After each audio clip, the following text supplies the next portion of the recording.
Македонија станува производител на електрични возила. Оваа вест, скромно конципирана по владината седница, доби до објаснување на профилот на вице-премиерот Артан Груби, а ќе биде целосно експонирана в сабота, кога е и концертот наречен Фестивал на мирот, како дел од одбележувањето на годишнината од рамковниот договор.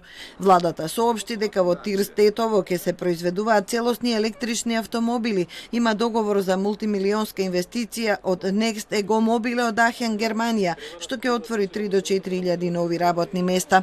Министерот Груби е попрецизен. Се работи за државна помош за инвестиција вредна 130 милиони евра, која ќе отвори 900 работни места.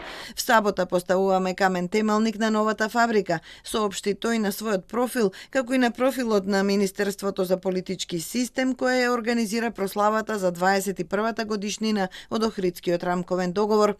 Фактор објави дека се работи за инвестиција од 720 милиони евра, зад која стои компанијата Еколог. Истата компанија лани објавила дека инвестира 140 милиони евра за производство на мали електрични возила во градот Ловеч во Бугарија.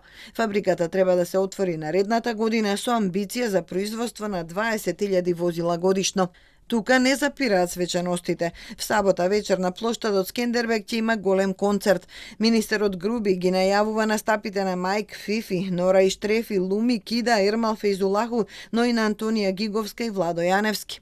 Од Министерството за политички систем ги демантираат написите дека ќе бидат потрошени 70.000 евра, но не одговараат на прашањата поврзани со пари и трошоци. Овој настап на домашни и странски естрадни звезди амбициозно го нарекуваат Фестивал на мирот и сакаат да стане традиционален неколкудневен настан во стилот на Екзит или Сани Хил фестивал. Одбележувањето на денот кога беше потпишан рамковниот договор веќе стартуваше вчера во Маврово. 60 на млади учесници слушаат предавања за консензуалната демократија, социјалната кохезија, миролюбивите политики, интеграциите и друго. Школата за нови лидери е наречена Мировен форум диалог.